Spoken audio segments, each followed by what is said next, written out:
Hello everyone, welcome back to Law Vita. My name is Aradhya. I hope all of you are doing well. आज हम लोग भारतीय न्याय संहिता का एक और इम्पोर्टेंट लेक्चर, एक और टॉपिक को डिस्कस करने आपके साथ आए हैं and the topic is wrongful restraint and wrongful confinement. Right, हम लोग इसको काफ़ी डिटेल में स्टडी करेंगे. ऐसा करेंगे कि ये दोनों टॉपिक्स आपको इस लेक्चर के बाहर फिर ना बैरक देखने की ज़रूरत है, ना किसी भी टेक्स्ट बुक को देखने की ज़रूरत है, ना किसी और लेक्चर को सुनने की ज़रूरत है. I assure you, I have covered everything in this lecture, right from the main provision to the illustration, the punishment, the case laws. Right, we have also covered the all the जो graded punishment के provisions है वो सब line से cover किए हैं and then we'll have a beautiful conclusion. ठीक है, देखिए इंडियन पिनल कोड में ये सेक्शन 339 से 348 तक कवर्ड थे एंड अभी जो सेक्शन का नंबर है वो काफ़ी आगे पहुंच गया है एंड इट इज़ 126 एंड 127, यानी रॉन्गफुल रिस्ट्रेंट सेक्शन 126 ऑफ भारतीय न्याय संहिता में है और रॉन्गफुल कन्फाइनमेंट 127 में है. ठीक है, और इनके पनिशमेंट्स के लिए सेपरेट सेक्शन नहीं है. 126 की पनिशमेंट उसी के सेक्शन में प्रोवाइडेड है and same goes with this. जैसे कि मैंने आपको थेफ्ट में बताया था कि दैट थेफ्ट एक्सप्लेन भी 303 में और थेफ्ट की पनिशमेंट भी 303 में एक्सप्लेन की गई है. ठीक है, ये कुछ चेंजेस है जो हमें आईपीसी और बीएनएस में देखने को मिलते हैं. इसमें क्या है, जो उस स्पेसिफिक ऑफेंस की पनिशमेंट है वो उसी ऑफेंस को एक्सप्लेन करते हुए उसी सेक्शन में प्रदान की जाती है उसके सेकंड सब क्लॉज के अंदर. राइट, चलिए शुरुआत करते हैं. देखिए, आप सबको पता है कि article 21 of the Indian constitution जो है it guarantees right to life and personal liberty. Right, ये एक फंडामेंटल राइट है, ऐसा फंडामेंटल राइट है जिसका मतलब है कि बिना लीगल अथॉरिटी के किसी इंसान की फ्रीडम, उसकी मूवमेंट, उसकी लिबर्टी को हम रेस्ट्रिक्ट नहीं कर सकते, है ना. इसी लिबर्टी को प्रोटेक्ट करने के लिए क्रिमिनल लॉ में दो इंपॉर्टेंट ऑफेंसेस डिफाइन किए गए हैं. These are these two, the wrongful restraint and wrongful confinement. ठीक है, तो आईपीसी में ये सेक्शन 339 एंड 340 में थे और अब बीएनएस में इन्हें सेक्शन 126 और 127 के अंदर रीऑर्गेनाइज किया गया है. ठीक है, ये हमने यहाँ बता दिया. अब एक एक करके हम लोग शुरुआत करेंगे. First of all we'll discuss wrongful restraint. Wrongful restraint क्या है, शुरुआत करेंगे कि सेक्शन 126 बीएनएस में इसको किस तरीके से डिफाइन किया गया है. So 126 states that whoever voluntarily obstructs any person so as to prevent him from proceeding in any direction.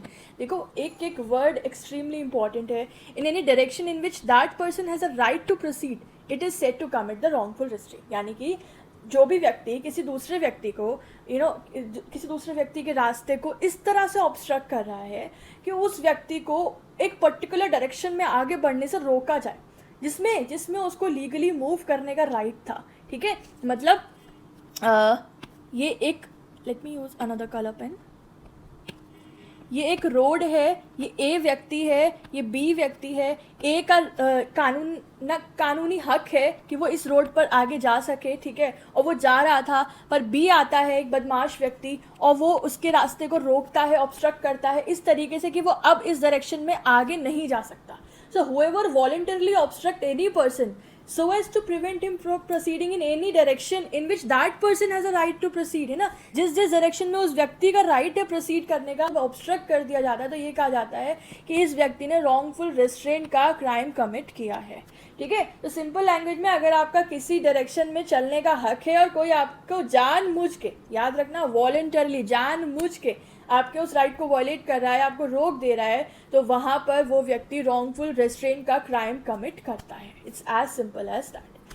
Punishment में बढ़ने से पहले अब आप इसी डेफिनेशन से कुछ इंपॉर्टेंट इंग्रेडिएंट्स डिराइव कर सकते हैं. जैसे कि पहली चीज़ वॉलेंट्री ऑब्स्ट्रक्शन है, यानी कि ऑब्स्ट्रक्शन जो किया गया, यानी कि जो रोका गया है वो जानबूझकर किया गया हो, कोई मिस्टेक नहीं है इसमें. पहली चीज़ ये. ठीक है, दूसरी चीज़, this is preventing the lawful movement. ठीक है, जहाँ पे उस व्यक्ति का लॉफुल लीगल हक था, लीगल राइट था मूव करने का उस डायरेक्शन में, उससे ऑब्स्ट्रक्ट किया गया. तो याद रखना that there must be a lawful movement जिससे ऑब्स्ट्रक्ट किया गया. And the third thing is कि वो ऑब्स्ट्रक्शन अनलॉफुल हो, यानी कि अगर किसी लीगल अथॉरिटी के द्वारा रिस्ट्रिक्शन लगाया जा रहा है किसी लीगल पर्पज से. कभी कभी आपने देखा होगा कि एक रोड पर हमें सडनली रोक दिया जाता है जाने से, वहाँ बैरिकेड लगे होते हैं कि यहाँ आगे जाना मना है बिकॉज कोई कंस्ट्रक्शन का काम चल रहा है या कुछ पुलिस अथॉरिटीज़ का कोई लॉफुल वर्क चल रहा है, तब ऑब्स्ट्रक्ट किया जाता है. तो अगर वो लॉफुल है तो फिर वो इसके अंदर कवर नहीं होगा, but it will be covered under this section when the obstruction is unlawful. यहाँ गलत लिखा है, the obstruction must be unlawful, then only it constitute an offense of wrongful restraint. ठीक है, ऑल्सो जो ऑब्स्ट्रक्शन यानी कि जो रोक लगाई गई है, आगे जाने से जो रोका जा रहा है वो फिजिकल ऑब्स्ट्रक्शन होना चाहिए। यहाँ पे इसका मतलब ये है, though it may be caused by the use of physical force as well as by threats, when such obstruction is unlawful it becomes a wrongful restraint. ठीक है, अब कुछ इलस्ट्रेशंस देख ले, पहले इलस्ट्रेशन देखते हैं फिर इसकी पनिशमेंट बताऊंगी ऊपर में आपको। पहला है, देखिए, ए ने एक पब्लिक रोड पर अपनी गाड़ी खड़ी करके बी को आगे बढ़ने से रोका। मतलब ए जा रहा था इस रास्ते में, बी आया यहाँ पे अपनी गाड़ी खड़ी कर दी। ठीक है, अब गाड़ी खड़ी कर दी, रोड तो सबका है ना, और इसका ए का भी हक है उस रोड पे चलने के लिए, और बी ने ए का रास्ता रोक दिया, तो यहाँ पर बी ने wrongful restraint commit किया। A obstructs a public road to stop B from passing, though B has a right to pass. Now here A committed the wrongful restraint। यहाँ मैंने A भी उल्टा बोल दिया, आप कंसेप्ट समझिए। ठीक है, दूसरा एग्जाम्पल क्या है, A ने B को उसके रेंटेड हाउस, यानी कि ये व्यक्ति है A, इसने B से उसका घर रेंट पे ले लिया। ठीक है, तो अभी A जो है वो उसका वो है टेनेंट है। ठीक है, किराएदार है। अभी क्या हुआ, A जो है सब्जी वब्जी खरीदने के लिए फॉर एग्जाम्पल घर से बाहर गया। ठीक है, घर से बाहर गया, अभी बी ने क्या किया, उस घर के बाहर अपना ताला लगा दिया, जो बेसिकली बी मालिक है, लेकिन फिलहाल तो पोजीशन किसके पास है, ए के पास है ना, उसका लॉफुल पोजीशन, क्योंकि वो उसका टेनेंट है। तो now B puts his own lock in the house in his absence. तो अभी बी ने क्या किया, बी ने रॉन्गफुल रेस्ट्रेंट किया। कैसे किया कि अब जब ए वापस आएगा अपने घर तो वो अंदर नहीं जा सकता, वो इस डायरेक्शन में नहीं जा सकता, तो हम इसे भी रेस्ट्रेंट ही मानते हैं। This is also the wrongful restraint as per the ingredients of section 126 of BNS। ठीक है, थर्ड एग्जाम्पल क्या है, that A was on the roof of a house, B removes the ladder and thereby detains A on the roof। ठीक है, A जो है छत पे चढ़ा था और B ने क्या किया, जिस सीढ़ी से A चढ़ा था वो सीढ़ी हटा दी, वो लेडर ही हटा दिया, तो अभी A तो है वो नीचे तो आ ही नहीं सकता, तो वो एक डायरेक्शन में नहीं आ सकता है ना, तो इस तरीके से B ने क्या किया, A को रूफ पे डिटेन कर लिया। सो अगेन ये भी रॉन्गफुल रेस्ट्रेंट माना जाएगा। एक तरीके से जो तीनों ही एग्जाम्पल्स हैं ना, वो तीन अलग अलग किस्म की, अलग अलग कैटेगरी की जो सिचुएशंस है जहाँ पे रॉन्गफुल रेस्ट्रेंट कंसिडर किया जाएगा, उसको यहाँ पर एनुमरेट कर रहे हैं। ठीक है, तीनों एग्जाम्पल याद रखना। एक में क्या था, फॉर एग्जाम्पल गाड़ी खड़ी कर दी रास्ते में आके और उसको उस रोड से क्रॉस नहीं होने दे रहा है। ठीक है, दूसरे में क्या हुआ, टेनेंट घर से बाहर गया और मकान मालिक ने क्या किया, ताला लगा दिया घर पे, और अब वो जो किराएदार था वो वापस घर में नहीं जा सकता। तीसरे में क्या हुआ, एक व्यक्ति छत पे चढ़ा और फिर जो सीढ़ी जिससे चढ़ा था वो सीढ़ी एक व्यक्ति ने हटा दिया, वो वापस नहीं आ सकता उस डायरेक्शन में, तो फिर वहाँ पे भी रॉन्गफुल रेस्ट्रेंट ही माना जाएगा। ठीक है, अब हम बात करें कि इन सब की पनिशमेंट क्या होगी। तो देखो सेक्शन 126 के अंदर ही पनिशमेंट प्रोवाइड की गई है। It is simple imprisonment which may be up to 1 month. ठीक है, सिंपल, क्योंकि इसको ना बहुत ज़्यादा सीरियस ऑफेंस नहीं माना जाता है, एक माइनर ऑफेंस है जिसमें पनिशमेंट सिंपल रहती है, यानी कि विदाउट लेबर रहती है, और 1 महीने तक की दी जा सकती है। और इसके साथ साथ अगर इम्प्रिजनमेंट नहीं इम्पोज की जा रही तो 5,000 रुपये तक का फाइन इम्पोज किया जा सकता है, या फिर दोनों भी हो सकते हैं depending upon the circumstances of the case. ठीक है, पहले क्या था, आईपीसी के 341 में जहाँ पे उसकी रॉन्गफुल रेस्ट्रेंट की पनिशमेंट थी, तब फाइन सिर्फ 500 रुपये तक का था। तो यहाँ पे आप देखेंगे कि जो BNS है उसमें पनिशमेंट जो है वो इन्हांस की गई है, ताकि थोड़ा सा सीरियसनेस लगे, मतलब टू मेक द कि if anybody does this act, even मजाक के लिए भी करे तो हो सकता है कि किसी के लिए वो बहुत बड़ी चीज़ हो, है ना। So to make it to create more deterrence in the society, जो पनिशमेंट है उसका जो फाइन है वो इन्हांस करा गया है in the new criminal law. ठीक है, अभी हमको समझ में आ गया रॉन्गफुल रेस्ट्रेंट का meaning, punishment, essential ingredients and illustration. एक एक्सेप्शन है ऑब्स्ट्रक्शन के कंटेक्स्ट में कि if obstructing a person in good faith to prevent him from proceeding to a place where he is lawfully prevented by authority then it is not a wrongful restraint. जैसे मैंने बताया ना कि अगर lawful authorities के द्वारा किसी lawful reason के लिए किसी एक जगह को रोका गया है, ऑल्दो लोगों का वहाँ पे लीगल राइट था मूव करने का, लेकिन वो किसी लॉफुल रीजन की वजह से for a time being prevent किया गया है, देन उसको हम लोग रॉन्गफुल रेस्ट्रेंट कंसिडर नहीं करेंगे। तो ये एक इसका एक्सेप्शन है। ठीक है, अब हम लोग केसेस देख लेते हैं। पहला है विजय कुमार मैगी वर्सेस SR राव, 1996 का केस है। इसमें सुप्रीम कोर्ट ने हेल्ड किया था that necessary precondition for a wrongful restraint is that a person concern must have a right to proceed, है ना। ज़रूरी है कि उसका एक लॉफुल राइट हो कि वो वहाँ जा सकता है या नहीं जा सकता है, ये हमको डिटरमाइन करना पड़ेगा कोर्ट को। तो इस केस में क्या था, एक लेडी टीचर थी जिसको हॉस्टल रूम की एक जो यूनिवर्सिटी थी उसके हॉस्टल रूम की लाइसेंसी थी वो। जब उसका लाइसेंस टर्मिनेट हो गया तो स्कूल अथॉरिटीज़ ने उससे रूम में एंट्री नहीं दी। ठीक है, अब उसको वहाँ से हटा दिया कि अब तुम यहाँ पे नहीं एंटर कर सकती हो। तो वहाँ पे फिर क्या हुआ, वो कंप्लेंट लेके चली गई कि मुझे यहाँ पे ये मेरा राइट था और अभी मेरे को वहाँ पे रहने नहीं दे रहे हैं उस हॉस्टल रूम में। तो यहाँ पे कोर्ट ने कहा कि एक प्री कंडीशन है रॉन्गफुल रेस्ट्रेंट की कि आपका एक लॉफुल राइट हो, there must be a right to proceed. और अभी क्या है इस मैटर में, करंट सिचुएशन में आपके पास एक लॉफुल राइट नहीं था रूम में जाने का, तो देयरफॉर ये कोई भी कैसे भी रॉन्गफुल रेस्ट्रेंट का केस तो बनेगा ही नहीं, है ना। आप पढ़ लो, the complainant lady teacher in the case who was licensee of a hostel room could not have a right to live there after termination of her license। अगर आपका termination हो गया उसके बाद now you do not have that lawful right जो कि आपके पास पहले था, and hence the school authorities could not be charged for wrongful restraint in not allowing her entry in the room। very simple case, ठीक है। Another case is Shankar Lal versus state of 1975। तो इस case में क्या था, यहाँ कंप्लेनेंट ने कहा कि अक्यूज ने अपनी कार उसके गैरेज के सामने खड़ी कर दी, ठीक है, जिससे कंप्लेनेंट अपनी कार नहीं निकाल पा रहा है। तो ये मैटर कोर्ट में गया कि क्या यहाँ पे रॉन्गफुल रिस्ट्रेंट हुआ या नहीं हुआ। तो यहाँ पे कोर्ट ने बोला कि ये जो ऑब्स्ट्रक्शन है कार का, जो ऑब्स्ट्रक्शन हुआ है वो कार का हुआ है, इंसान का नहीं हुआ है। एंड रॉन्गफुल रिस्ट्रेंट तब होता है जब इंसान का मूवमेंट ऑब्स्ट्रक्ट हुआ हो, ठीक है। और देखो फॉर एग्जाम्पल हम एक इसे ड्रॉ करके बनाते हैं, ये घर है ना, और ये क्या बोल रहे हैं यहाँ पे, The accused had by keeping his car in front of his garage obstructed the passage of his car। ये बोल रहे कि यहाँ पे एक अक्यूज व्यक्ति है उसने अपनी गाड़ी खड़ी कर दी जिस वजह से ये व्यक्ति अपनी कार नहीं निकाल पा रहा, पर वो खुद तो बाहर आ पा रहे हैं ना। और रॉन्गफुल रेस्ट्रेंट की डेफिनेशन क्या कहती है कि आप वहाँ से मतलब जो आपका लॉफुल राइट एक डायरेक्शन में जाने का, आप उससे ऑब्स्ट्रक्ट हो गए, पर आप तो ऑब्स्ट्रक्ट नहीं हुए ना, यू कैन स्टिल मूव। तो देयरफॉर ये भी जो है मैटर वो रॉन्गफुल रेस्ट्रेंट का यहाँ पे नहीं बनता है, ठीक है। तो ये जो दोनों केसेस हैं ये आपको रॉन्गफुल रेस्ट्रेंट की सिचुएशन को और ज़्यादा अच्छे से एक्सप्लेन करते हैं, right. So with this we are completely done with the wrongful restraint topic. हम लोगों ने क्या क्या समझा, हम लोगों ने पहले स्टैट्यूटरी प्रोविजन देखा सेक्शन 126 का, उसकी पनिशमेंट देखी, हमने सारे एसेंशियल इंग्रेडिएंट्स डिराइव किए, है ना। उसके अलावा हमने इलास्ट्रेशंस कवर किए, उसके अलावा हमने एक्सेप्शन देखा, and then we had the case laws. अब हम लोग पार्ट 2 पे बढ़ते हैं इस लेक्चर के, that is dealing with the wrongful confinement, ठीक है, जो कि कवर्ड है under section 127 of BNS and IPC में ये 340 में था, ठीक है।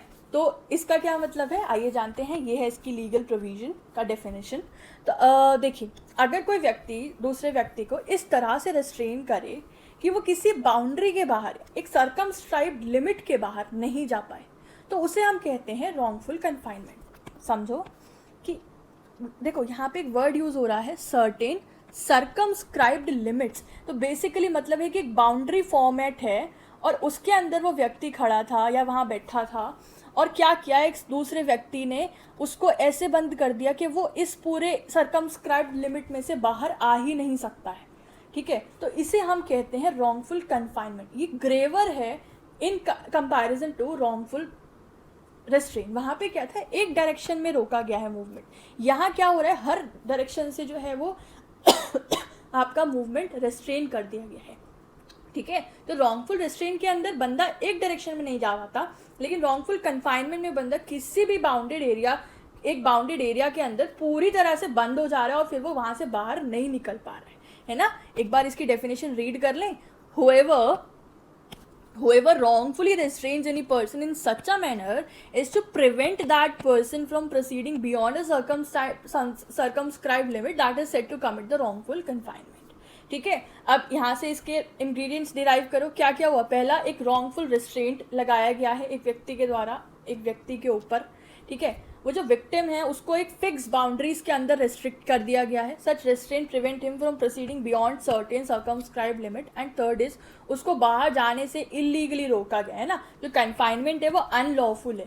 अगर हम बात करें कि अगर एक गिल्टी पर्सन था, एक अक्यूज था, ठीक है, उसको जेल में डाल दिया और सारे वैलिड रीजंस के थ्रू, तो फिर वो ये बोले कि अरे मेरे को एक जेल के अंदर एक सेल के अंदर बंद कर दिया, this is also wrongful confinement. नहीं, कन्फाइनमेंट वो वाला यहाँ पे कवर होगा विच इज़ अनलॉफुल। वो तो लॉफुल है ना, वो लॉफुल है, so confinement must be unlawful. ये इंग्रीडियंट्स फुलफिल होने चाहिए, then we say that this offence is termed as wrongful confinement. Illustration देखते हैं, we'll get a more clarity then.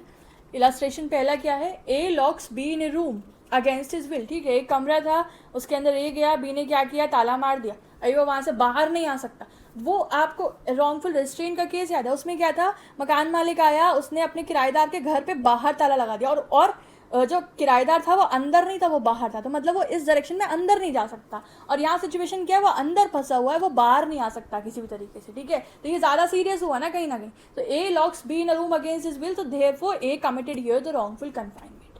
दूसरा इलस्ट्रेशन क्या है, A keeps man with guns outside a house, ठीक है, मतलब फायर आर्म्स वगैरह लेके ए ने क्या किया, अपने आदमी एक बिल्डिंग के बाहर खड़े कर दिए, ठीक है, और and tell Z that they will fire at Z if Z attempts to leave the building, ठीक है। मतलब उसको बोला कि अगर तू घर से बाहर आया तो तेरे ऊपर हम अटैक कर देंगे और ठीक है हम फायर कर देंगे, ऐसे करके गोली चला देंगे। तो अभी क्या हुआ, एक तरीके से तुमने उस व्यक्ति को इतना डरा दिया ना कि वो बाहर ही नहीं आ सकता है ना, तुम बाहर आए तो तुमको गोली मार देंगे। तो ऐसे सिचुएशन में भी हम कहेंगे कि ए जो है, ए ने रॉन्गफुली कन्फाइन किया है जेड को इन अ सर्कमस्क्राइब्ड लिमिट, ठीक है। तो ये हो गए दो इलस्ट्रेशन जो कि बहुत ब्यूटीफुली रॉन्गफुल कन्फाइनमेंट के कंसेप्ट को एक्सप्लेन कर रहे हैं, ठीक है। अब हम बात करते हैं कि क्या पनिशमेंट रहती है रॉन्गफुल कन्फाइनमेंट की as per section 127 of BNS। So there it is written that imprisonment of either description, देखो डिफरेंस यहीं से पता चल रहा है, जहाँ पे रॉन्गफुल रेस्ट्रेन में था सिंपल इम्प्रिजनमेंट, और यहाँ मेंशन है कि depending upon the nature of the case imprisonment of either description. इसका मतलब है it may B simple imprisonment or it may be rigorous imprisonment. So it depends upon the circumstances, the facts of the matter. And punishment may extend up to 1 year, और वहाँ पे क्या था 1 month, ठीक है। यहाँ पे कि 1 साल तक की सज़ा हो सकती है, या फिर 5,000 तक का फाइन इम्पोज किया जा सकता है, या फिर दोनों, ठीक है। जबकि इफ टॉकिंग अबाउट IPC, उसके 342 में जो पनिशमेंट था रॉन्गफुल कन्फाइनमेंट का, उसका फाइन था ओनली अप टू 1,000 रुपीज़, जो कि इसमें इनहांस किया गया है। तो ये पनिशमेंट्स आप याद रखना, specially for objective based questions, right. अब हम लोग कुछ इंपॉर्टेंट पॉइंट्स देख लेते हैं, उसके बाद we'll see the graded punishments, ठीक है। एक पॉइंट देखो, इट प्रिवेंट्स फ्रॉम प्रोसीडिंग। देखो इसमें एक इंपॉर्टेंट चीज़ ये है दैट अगर हम ये कह रहे हैं कि एक व्यक्ति को एक कमरे के अंदर बंद किया गया, तो इट इज़ इंपॉर्टेंट कि उसका टोटल रेस्ट्रेंट हो उसकी लिबर्टी का, है ना। यहाँ पे पार्शियल रेस्ट्रेंट अगर है, यानी कि कहीं ना कहीं से उसके पास पता चले कि एक खिड़की है और खुली हुई है और वहाँ से वो बाहर निकल सकता है, तो फिर वो उसको हम टोटल रेस्ट्रेंट नहीं कहेंगे, वो पार्शियल रेस्ट्रेंट माना जाएगा। सो इट्स इंपॉर्टेंट कि there must be a total restraint of the liberty of a person and not merely a partial restraint to constitute this offence of wrongful confinement, ठीक है। भले ही वो शॉर्ट पीरियड के लिए, उससे फ़र्क नहीं पड़ता है, यहाँ पे period doesn't matter much, but what matters is कि जो रेस्ट्रेंट है वो टोटल होना चाहिए। अनदर पॉइंट इज़ कि ज़रूरी नहीं है हर बार कि फिजिकल फोर्स के माध्यम से ही डिटेन किया गया है। अगर एक व्यक्ति के मन में इतना डर पैदा कर दिया है ना, अगर विक्टिम को लगता है कि वो फ्री नहीं है ना, उसको ऐसा लग रहा है कि अरे बाहर जाऊंगा तो मेरे संग ये, जैसे ऊपर वाले केस में था कि वैसे फिजिकल फोर्स नहीं था, उसको ऐसा डरा दिया गया बाहर गनमैन्स खड़े करके कि अगर तू बाहर आए तो गोली मार देंगे। तो मेंटल मॉरल फोर्स से भी एक व्यक्ति को रॉन्गफुली कन्फाइन किया जा सकता है, ठीक है। And the third point here is regarding the period of confinement. तो देखो पीरियड ऑफ कन्फाइनमेंट चाहे शॉर्ट हो चाहे लॉन्ग हो, वो ऑफेंस कंप्लीट हो ही जाता है, ठीक है। So here period is immaterial, but what is important, the period becomes important only when for determining the extent of punishment, ठीक है। जो पीरियड ऑफ कन्फाइनमेंट है वो मटेरियल तब होगा जब पनिशमेंट डिटरमाइन करनी है। वो कैसे पता चलेगा, आगे मैं बताऊंगी आपको ग्रेडेड पनिशमेंट के कॉन्सेप्ट में, कि अगर देखो जैसे अगर आपका ये रॉन्गफुल कन्फाइनमेंट 3 दिन से ज़्यादा का हो रहा है, तो पनिशमेंट ऐसा नहीं कि 1 साल तक की होगी, पनिशमेंट ज़्यादा होगी। ऐसे अगर आपने 10 दिन से ज़्यादा कन्फाइन किया है तो पनिशमेंट और ज़्यादा होगी। तो जब हमको पनिशमेंट डिटरमाइन करनी है कोर्ट को, तब वहाँ पे पीरियड जो है वो मटेरियल है। अदरवाइज अगर आपने 1 घंटे के लिए भी कन्फाइन किया है और टोटल रेस्ट्रेंट किया है, तो वो रॉन्गफुल कन्फाइनमेंट ही कंसिडर किया जाएगा, ठीक है। तो गाइज मेजर क्रक्स कवर कर लिया हम लोगों ने। रॉन्गफुल कन्फाइनमेंट क्या है, इसकी पनिशमेंट क्या है, इसके इंग्रेडिएंट्स क्या हैं, इसका इलस्ट्रेशंस क्या हैं, ठीक है। अब हम कुछ और काइंड्स ऑफ रॉन्गफुल कन्फाइनमेंट भी कह सकते हो, या ग्रेडेड पनिशमेंट्स के साथ कन्फाइनमेंट भी कह सकते हो, चलो। और है सब एक ही सेक्शन में, सब कुछ 127 में है। 127(1) में आपको रॉन्गफुल कन्फाइनमेंट क्या है वो बता दिया गया है। क्लॉज 2 में आपको उसकी पनिशमेंट बता दी गई।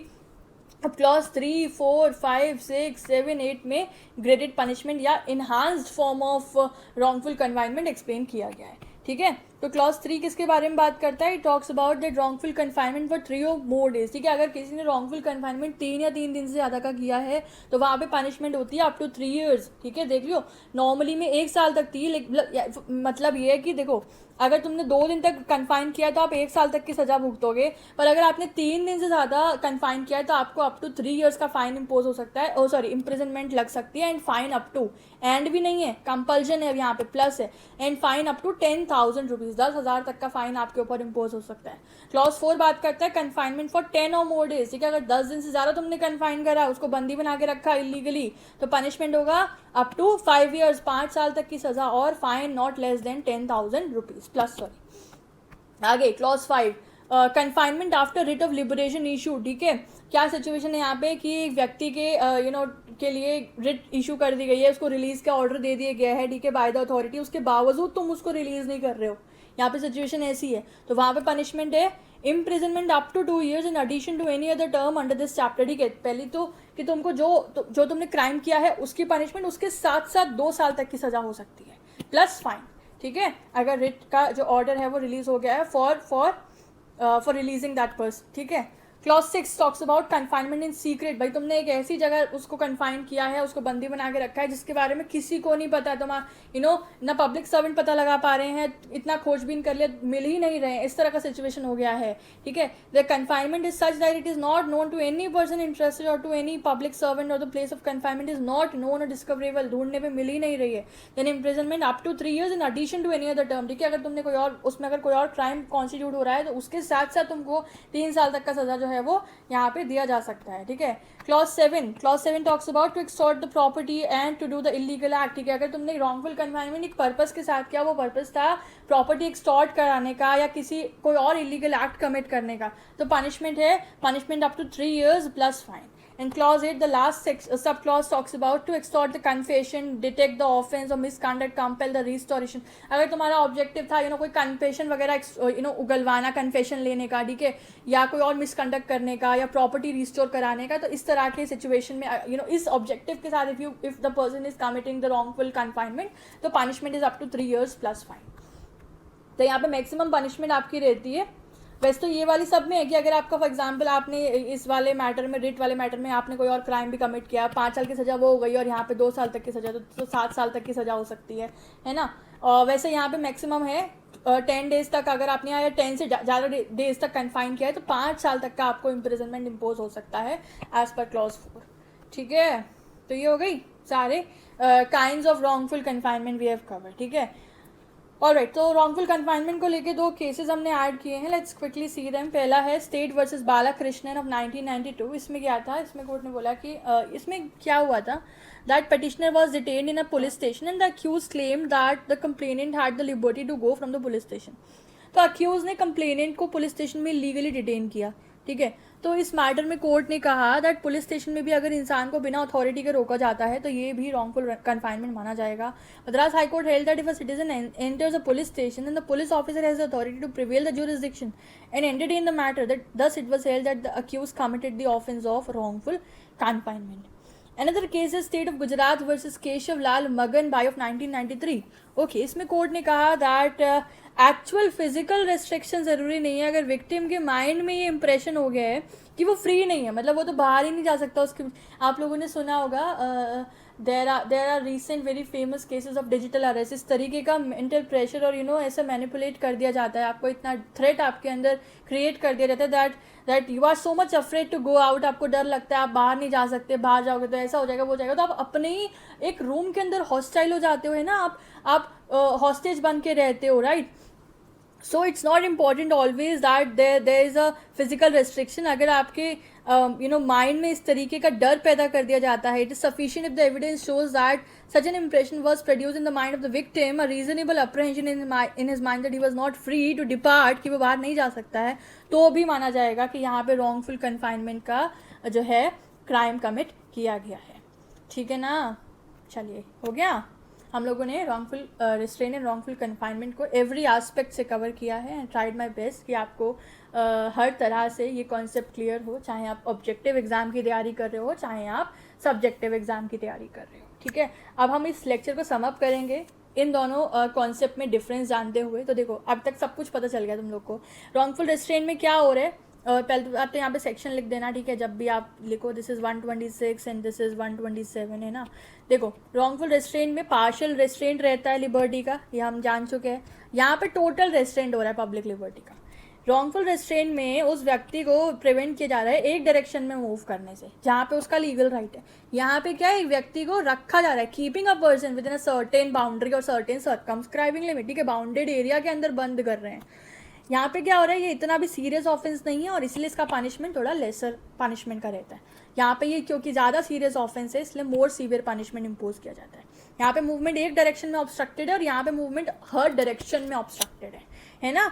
जैसे कि इसका एग्जाम्पल क्या हुआ, रोड ब्लॉक करना टेम्पररी, और इसका एग्जाम्पल क्या हुआ, एक व्यक्ति को एक रूम के अंदर लॉक कर देना, ठीक है। इसका पनिशमेंट क्या है, 1 महीने की सज़ा अप टू 1 मंथ प्लस 5,000 तक का फाइन, है ना। और इसका क्या है, 5 साल तक है जनरली, मतलब मैक्सिमम देखो तो up to 5 year plus fine, है ना। ग्रेडेड की बात कर रहे हैं हम लोग। तो हो गया दोस्तों। So if I conclude here, wrongful restaurant और रॉन्गफुल कन्फाइनमेंट दोनों ही पर्सनल लिबर्टी के खिलाफ ऑफेंसेस है ना, ये तो हमको समझ आ गया। रेस्ट्रेंट में मूवमेंट पार्शली ऑब्स्ट्रक्ट हो रहा है और कन्फाइनमेंट में टोटली ब्लॉक हो रहा है, ठीक है। एंड BNS ने यानी भारतीय न्याय संहिता ने इन ऑफेंसेस को रीऑर्गेनाइज किया है और अच्छी तरीके से स्ट्रक्चर किया है और पनिशमेंट्स इन्हांस करते हुए उन्हें ज़्यादा डिटरेंट बनाया है। ये जो प्रोविजंस हैं ये इंश्योर करते हैं कि हर सिटीज़न की फ्रीडम ऑफ मूवमेंट को बिना लॉफुल अथॉरिटी के रेस्ट्रिक्ट ना किया जा सके और इस तरह से आर्टिकल 21 का जो एसेंस है उसको वो प्रोटेक्टेड रहे, वो प्रोटेक्ट होता रहे, ठीक है। तो गाइज ये था हमारा आज का lecture regarding wrongful restaurant and wrongful confinement. I tried my level best कि आप लोगों को समझ में आए। कोई डाउट है तो प्लीज़ मुझसे कमेंट में पूछना, ठीक है। इस तरह से हम लोग बैक टू बैक भारतीय न्याय संहिता के लेक्चर्स लेकर आ रहे हैं। उसका सेपरेट प्लेलिस्ट मैंने बना दिया है, कोशिश करूँगी डिस्क्रिप्शन में उसका लिंक दे दूँगी, अदरवाइज़ आप यूट्यूब चैनल पे जाके हमारे उसको देख सकते हैं। अभी रिसेंट नया प्लेलिस्ट बनाए तो तुरंत मिल जाएगा, ठीक है। So this was it. कुछ लोग मुझे मेल कर रहे हैं, some people are texting me on Instagram कि इस सब्जेक्ट के नोट्स दे दें, क्योंकि मेरे लेक्चर्स आ रहे हैं तो दे आर थिंकिंग कि now the notes would be prepared. तो गाइज अभी ना इस सब्जेक्ट के सारे नोट्स कंप्लीट नहीं हुए, मैं बना रही हूँ और साथ साथ वीडियोस भी मैं रिकॉर्ड कर रही हूँ। जिस दिन जैसे ही पूरे कंप्लीट नोट्स तैयार होंगे मैं अपने सोशल मीडिया हैंडल्स पे इसका इन्फॉर्मेशन रिलीज कर दूंगी that now the notes are prepared and you can purchase them, right. इसके अलावा बाकी जो भी लॉ सब्जेक्ट्स हैं आपके LLB के, आपके नेट के एग्ज़ाम के लिए, आप उन सब के नोट्स के लिए मुझसे कांटेक्ट करो मेरे इंस्टाग्राम पेज पे, दैट इज़ lawvita_80। बहुत स्मूथ फ्लो रहता है, आप कमेंट करते हो, आप मैसेज करते हो, मैं कोशिश करती हूँ 2-3 घंटे में आपको रिस्पॉन्ड कर देती हूँ, या फिर आप ईमेल ID पे कांटेक्ट करो। दिस इज़ gupta_radhya80@gmail.com, ठीक है, ठीक है ना। आज के लिए इतना ही। Thank you so much for watching till here. Have a good day.